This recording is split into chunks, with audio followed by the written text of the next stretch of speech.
They brainwashed you to thinking that debt is good. It's time to wake up and truly understand debt. There is no such thing as good debt, and in this video, I'm gonna break it down to you so you can truly understand the real truth when it comes to debt. I personally own 22 rental units and use debt to build my current portfolio. Currently, my debt is roughly around $1.5 million, and my assets are roughly around $2.4 million.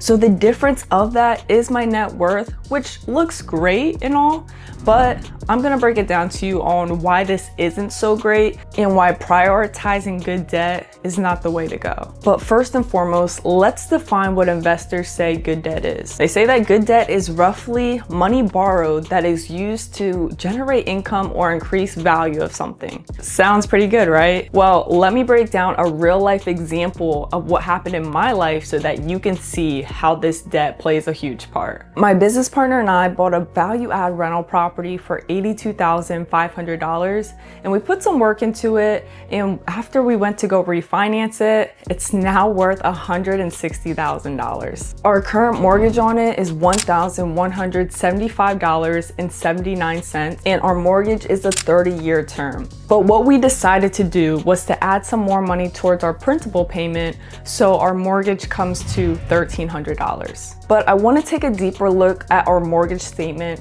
so you guys can see I am fully transparent. You can see the behind the scenes of what we're working with all our numbers. And I want to show you guys what it looks like before we even added this extra principal payment. So just going deeper into our original mortgage of $1,175.79. So just looking at our original mortgage payment, if we go to the principal and break down to see how much is being paid for the principal, the interest, the taxes, and insurance, the principal alone shows that out of that amount of that $1,100, only $93.84 is being paid towards the principal pay down, which is crazy. Only $93, like that's insane right there. Now, if you thought that was crazy, let's get into how much is going towards the interest. Now, if you look at the interest payments just from that original mortgage, $807.68 is going to the interest.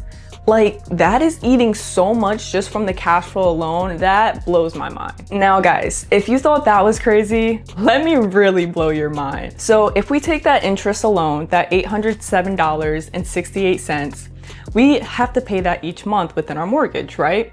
Now, if we take that price and we times it by 12, since there's 12 months in a year, then we times that number by 30, since our loan term is for 30 years, that price comes to $290,764.80. And that's just interest payments. That goes nowhere. That does not go in my pocket. That doesn't go anywhere. Like, that is just wasteful money and just interest payments alone. Like, that's just, guys, when I saw that, I was like, there's no freaking way.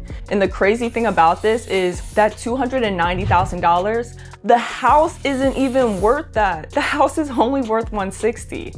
Now, you're probably thinking, you know, 30 years goes by, then the house could be worth that, so on and so forth. But no, you are literally throwing away $290,000. And yes, there's, you know, objections to that, where the tenants are paying down the mortgage, so you're not really paying it down, but you're really doing all this work to only cash flow $200 a door. Like, make that make sense. It just doesn't, you know, with having a mortgage and then having to deal with tenant issues, having to deal with, you know, properties having to need repairs, because things happen. Nothing is perfect. Things are going to happen to your property. So you just have to think about that. But that just blows my mind. $290,000 just thrown away out the door. And trust me, this is just one of our properties. It gets even crazier with our 5-unit and our 6-unit. Now, that's just one thing about debt, because if we would have bought the property outright, we would have been cash flowing like crazy. It would have been amazing, you know. But I want to dive deeper into another thing, because if you do have a mortgage on your property, you are not safe. There are banks that call loans to be due. Whenever a bank typically buys another bank, they can call a loan to be due at any time, and that's the scary part. So if you have a 20 to 30 year loan and a bank buys your bank out that you had the loan with, they can call that loan to be due, and you may have a couple of months, you just never know, to pay off that loan and get it all taken care of. And that is insane, because that truly does happen. It may not happen super often, but it happens. I hear stories about it all the time. And I mean, look at Dave Ramsey. This actually happened to him, and this was all a part of his story, where the bank bought another bank and the loans were called due, and he had to figure out how to get a whole bunch of money in such a short period of time frame to make sure those loans were paid off. Now, I'm not the type of person that just likes deciding things on my own and just like focusing on, I have all the knowledge, I know what's right, I know what's not. Because that is far from the truth. Like, I literally need to make sure I'm on a solid foundation, and that foundation is Christ.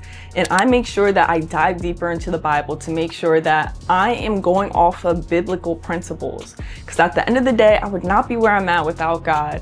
And I want to bring him into this just because debt in the Bible, it talks about it, and debt is not good. And I'm gonna cite my sources because I don't want you guys to just think that I'm just saying stuff out of my butt. And make sure, you know, even after this video, dive into the Bible to see the truth so that you can truly see it yourself, and God can reveal that to you as well. But first and foremost, let's dive into a couple of verses just so you can see what the Bible says about debt. And let's start off with Proverbs 22:7, which states, "The rich rule over the poor, but the borrower is the slave to the lender." And the next one I want to talk to you about is Proverbs 22:26, which states, "Do not be the one who shakes hand in pledge or puts up security for debt." And then lastly, Romans 13:8, which states, "Let no debt remain outstanding except for the continuing debt to love one another. For whoever loves others has fulfilled the law." And these are just some biblical principles that talk about debt. Like I said, there is more, so definitely dive deeper into the word once you're done with this video so that you can seek those as well. But in the beginning of this video, I defined what investors say good debt is. So now let's define what debt means in general. Debt means money that is owed or due. And God does not want us to be in debt, as you can typically see here. Having debt is not good. And at the end of the day, this is my opinion, this is my thoughts, but I'm standing on the biblical principles, and it's up to you on what you want to do. If you want to grow your business with, more debt and just be in a lot of debt, hey, go for it. If not, I'm just here to open your eyes to show you where people are brainwashing people to thinking that debt is good, where there is no such thing as good debt. Debt is just a negative word in itself. There is no way you can make debt a positive thing. And after hearing all this, you're probably thinking to yourself, Stephanie, you're telling me all this, but you're in debt 1.5 million. And guys, I know, I realize this, and that's why I'm selling my properties. I am starting fresh and I'm excited about it, and there's a lot more that goes into rental properties, which I didn't fully state in this video. So if you want to know why I truly regret buying the 22 units, I'm going to leave it here in this video. So make sure you check it out here.